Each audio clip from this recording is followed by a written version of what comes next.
Ya, harokat di dalam Al-Quran ataupun bahasa Arab ada 3, fathah, kasrah, dhammah. Tidak mengenal ataupun u, ya ataupun o, ya. Apalagi tidak ada. Baik, mad asli syaratnya ada 3, fathah ketemu alif, kasrah ketemu ya, dan juga dhammah ketemu waw sukun. Temponya mad asli itu dibaca 2 harokat dan disesuaikan dengan ritme bacaan, tahqiq, tanwir dan hadarnya disesuaikan. Kalau bacaannya hadar cepat, maka berapa ketukan? Makanya ketukan itu sebenarnya antara memungkinkan atau tidak. Kalau sekarang di kita dengan pakai tangan dari idza enggak juga gitu. Tergantung saja. Kita nanti bisa mengukur bagaimana membaca huruf mad asli yang 2 harokat dengan mad yang lebih dari 2 harokat. Baik. Ini mad asli yang pertama, mad asli. Karena ini hukum yang paling banyak dalam Al-Quran. Yang kedua, bacaan yang dihukumi mad asli.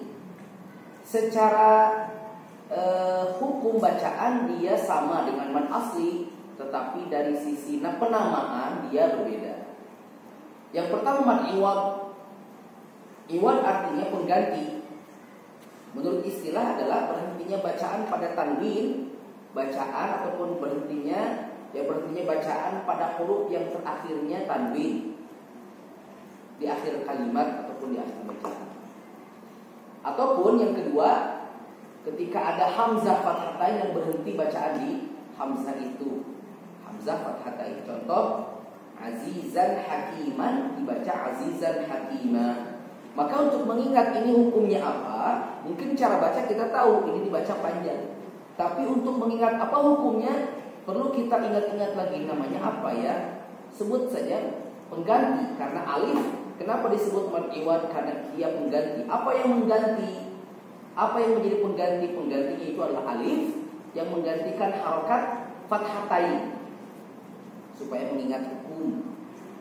Kan kita iwad gitu hukum, mad iwad. Itu mengingat istilah saja, menghafal nama iwad, yes. Tapi supaya paham apa itu iwad. Iwad itu artinya pengganti.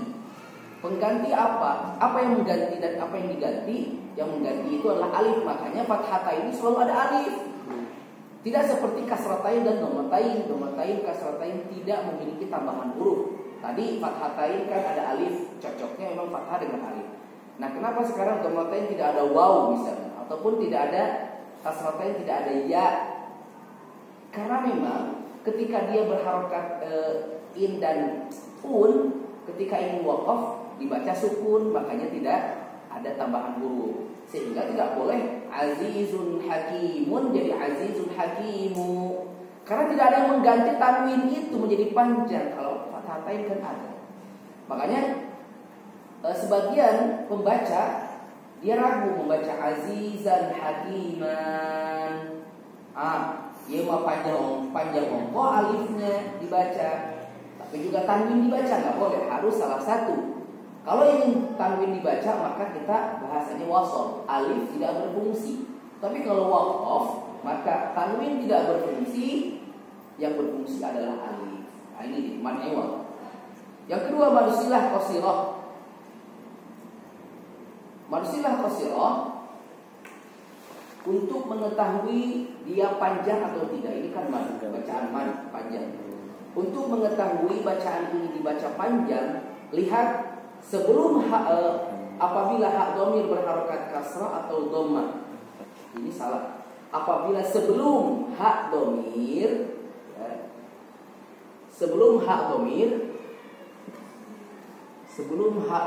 ini sebelumnya ataupun setelahnya berharokat fathah ataupun kasrah, ataupun dia berharokat ya. Ini berharokat, ini pun berharokat, bukan sukun. Maka kalau seperti itu, ini syaratnya, berarti haknya dibaca panjang. Haknya itu dia berharokat kasrah ataupun dhammah, bukan yang berharokat fathah. Karena kalau berharokat fathah menjadi bukan mad silah lagi, ini menjadi mad asli. Ini ini hukumnya menjadi mad asli. Salam. Ustaz, ada spidol nggak? Spidol yang masih oke, ini tanya. Oke, ha yang berharokat dhammah ataupun kasrah sebelumnya berharokat, sebelum dan sesudahnya berharokat. Maksudnya bukan sukun. Salah satunya bukan sukun. Contoh misalnya di situ lahu ma fis. Di situ harusnya ada waw kecil setelah waw, setelah ha. Cuman tidak tertulis ya. Di mushaf Madinah itu tertulis lahu ma, ada ha kecil di sini. Lahu. Di mushaf Indonesia di sini ditulis dengan dhammah terbalik. Tidak ada waw. Ya. Itu mad panjang. Ya, lahu ma. Di depan ha berharokat, fathah, di belakangnya juga fathah. Ya. Lahu ma fis. Atau kalimat yang lain, wala ya'uduhu hif. Ya. Menjadi panjang, dan ini menjadi sebuah sistem di dalam Al-Quran, di dalam pembacaan Al-Quran, bahwa hak yang sebelum dan sesudahnya berharokat maka menjadi panjang. Dan syaratnya untuk madsilah qasirah di depannya bukan huruf hamzah. Syaratnya lagi, karena kalau berharokat hamzah maka dia menjadi mad silah kubra, menjadi 4 harokat. Syaratnya kalau untuk dibaca 2 harokat. Nah, di mad silah ini karena ada ayat gharib, yaitu yardahu lakum. Ada dua kata ataupun dua tempat di mana ha ini keluar daripada sistem. Yardahu,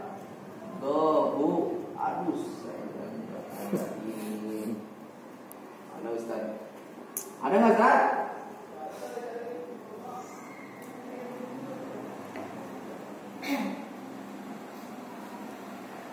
Ya. Yardahu lakum.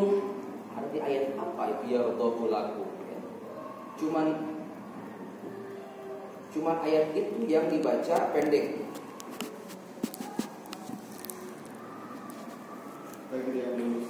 Oke. Siap.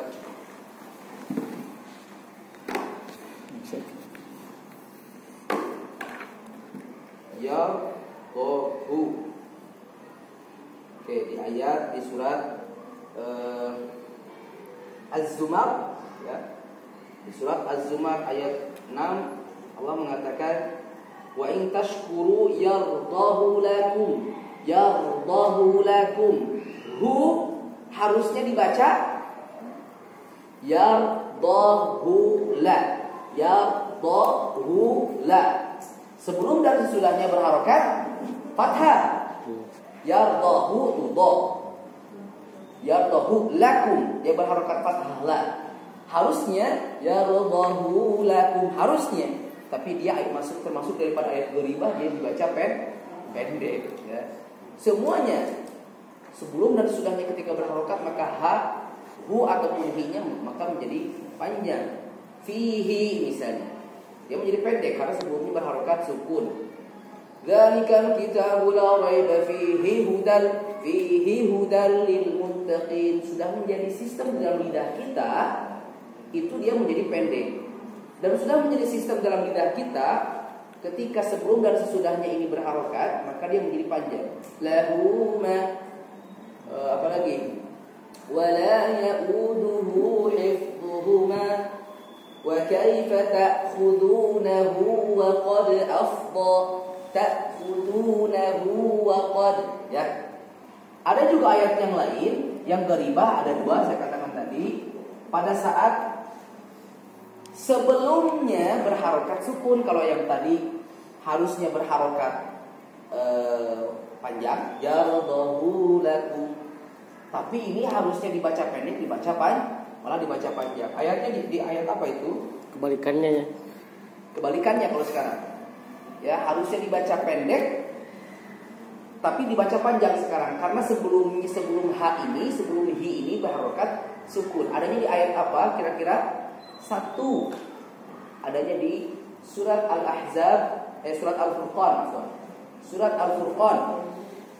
Di ayat-ayat terakhir ya, surat Al-Furqan. Di ayat terakhir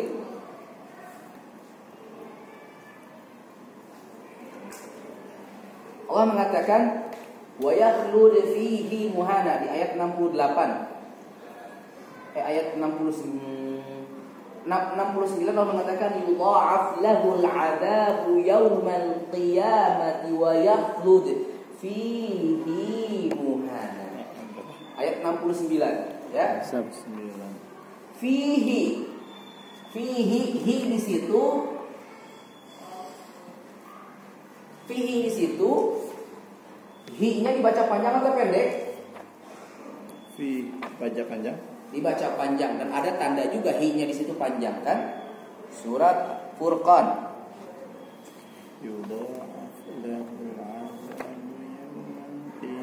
Terus di juz 19 Nah, surat terakhir, halaman terakhir. Wa yakhlud. Mana? Ini Al-Furqan. Iya. Oh, ini Al-Furqan. Oh, ini nih. Yudha'af lahu wa yakhlud fi hi. Baca panjang. Setiap ada kata fihi dalam Al-Qur'an itu selalu pendek. Cari. Hi-nya pasti pendek karena itu sudah menjadi sistem. Fihi yakhtalifun. Fihi hudallil.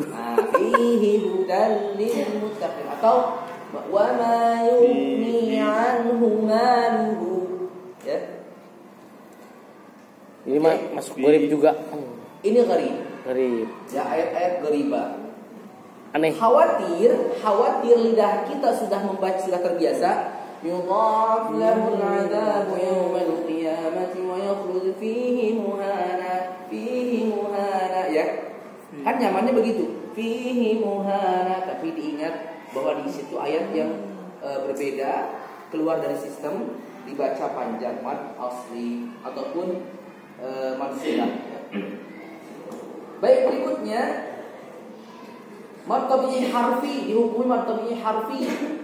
Ini adanya di huruf muqatta'ah. Setiap alif yang ada pada huruf ha, ya, ra, qa, mad ini berada pada huruf muqatta'ah. Karena asal daripada huruf itu terdiri dari dua kata, seperti ha. Huruf hijaiyahnya kan tidak seperti jim yang 3 huruf. Jim, ya dengan mim, jim.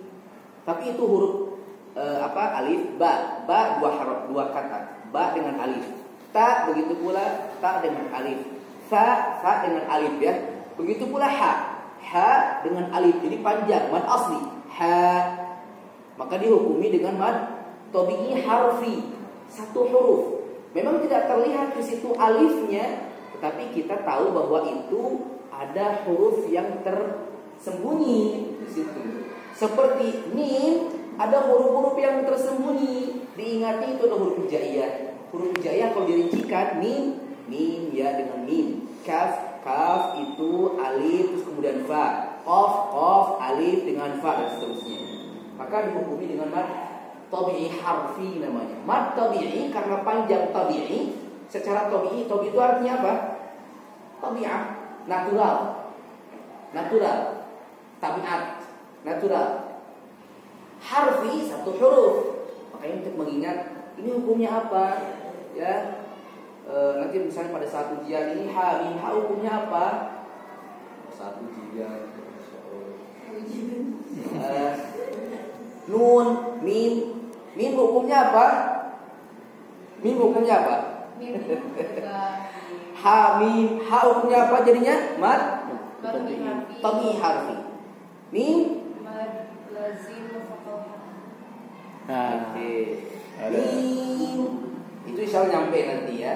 Itu mad lazim mukhaffaf. Ya, mukhaffaf harfi. Karena ringan. Ya. Mukhaffaf, karena mukhaffaf itu mad ketemu sukun. Tapi kalau mad ketemu dengan syiddah baru kemudian dia mukhaffaf. Baik. Yang kedua, mad far'i. Mad far'i ini sebenarnya banyak. Saya baru catat cuma satu.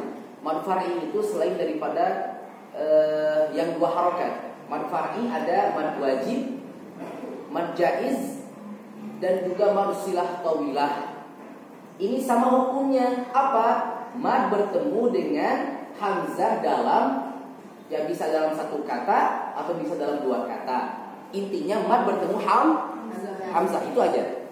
Kalau yang 4 harokat, ya kategori 4 harokat itu mad ketemu hamzah, baik itu dalam satu kata, dalam dua kata, cuman itu dalam satu kata atau dalam dua kata. Ya, kalau hukum-hukum yang lain perlu diingat. Kemarin kita jelaskan idhar mutlak, nun sukun ketemu ya, idgham misalnya. Harusnya kan idgham, tapi karena dia berada dalam satu kata, maka itu tidak berfungsi. Karena syaratnya harus dua kata, sehingga nun sukun ini berfungsi menjadi idgham bi gunnah. Tapi karena satu kata menjadi tidak berfungsi, menjadi ad-dunya. Nah sekarang untuk mad tidak berfungsi itu, mau satu kata ataupun dua kata tetap dia dihukumi mad. Ya, mad bertemu hamzah. Makanya ketika membaca Al-Quran sudah menjadi terbiasa saya, alhamdulillahnya. Terbiasanya adalah ketika menghafal di depannya ada huruf hamzah, karena kan hafalan itu sudah bisa memprediksikan di depannya huruf apa. Tidak langsung labrak idza jaa nasrullah.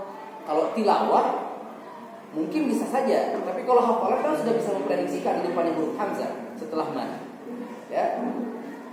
Sehingga bisa lebih maksimal kalau hafalan. Maka ditahan-tahan 4 harokat mad bertemu dengan hamzah.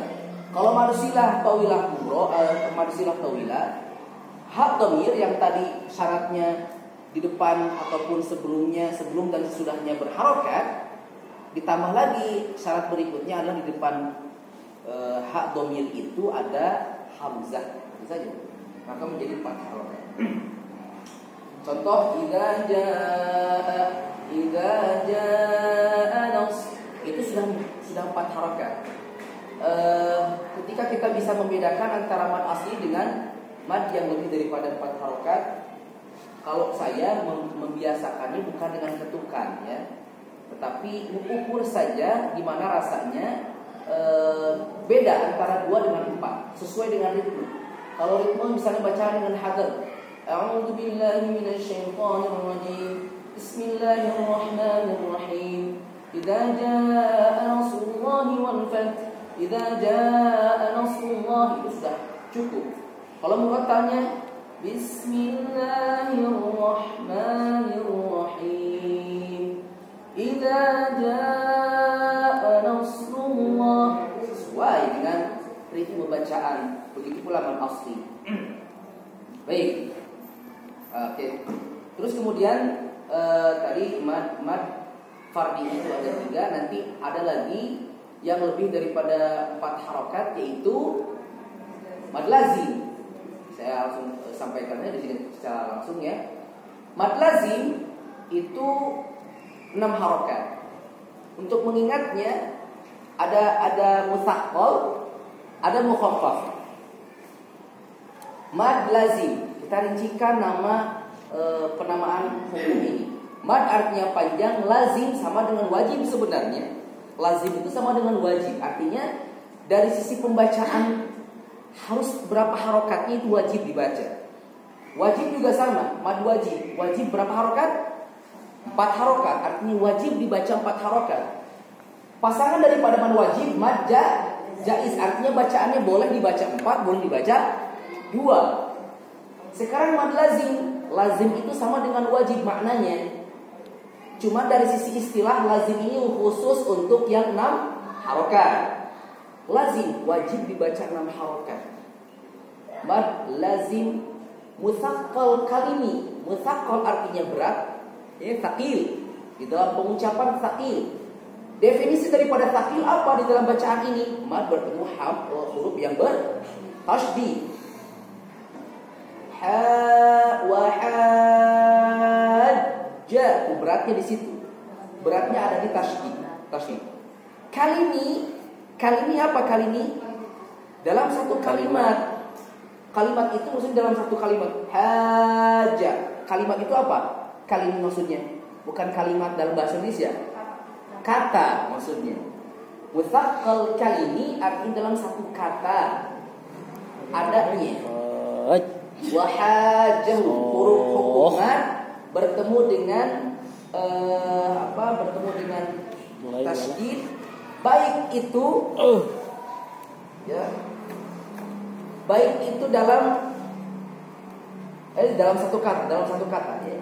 Kali seperti atuhaju ya, atuhaju atau tomah, sokhah dan seterusnya. Ini mutsaqqal kan. Selain daripada mutsaqqal ada mukhaffaf. Mukhaffaf itu maknanya ringan. Definisi daripada ringan di dalam bacaan ini adalah mad bertemu dengan huruf yang berharokat sukun. Ringan. Contoh al-ana. Lamnya tidak dibaca lagi sehingga menjadi berat. Kan sukun langsung membaca huruf berikutnya. Huruf yang lain tidak ada, tidak la lagi. Kalau itu berarti dia mad lazim mutsaqqal. Ya waladhdallin. Ini ringan. Baik, itu kalimi. Seperti al-ana.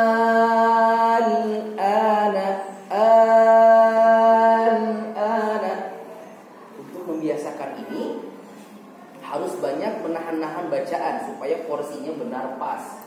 Panjang. Bagaimana cara membiasakan? Datar saja dari sisi bacaan. Datar, contohnya ana wa qad kuntum ya, jadi datar. Baik, yang ini kalimi. Sekarang yang harfinya mad lazim harfi mutsaqqal ataupun mad lazim mutsaqqal harfi. Ya, tapi harfi mutsaqqal lebih sering kita dengar. Mad lazim harfi mutsaqqal. Ini sama sebenarnya dengan yang di sebelumnya kali ini. Tapi adanya ini di huruful muqatta'ah. Huruful muqatta'ah sebenarnya kalau ada spidol lebih nyaman dalam menjelaskannya. Nyaman ada spidol ini. Ya. Di mana letaknya mutsaqqal, harfi mutsaqqal? Letaknya adalah ketika alif lam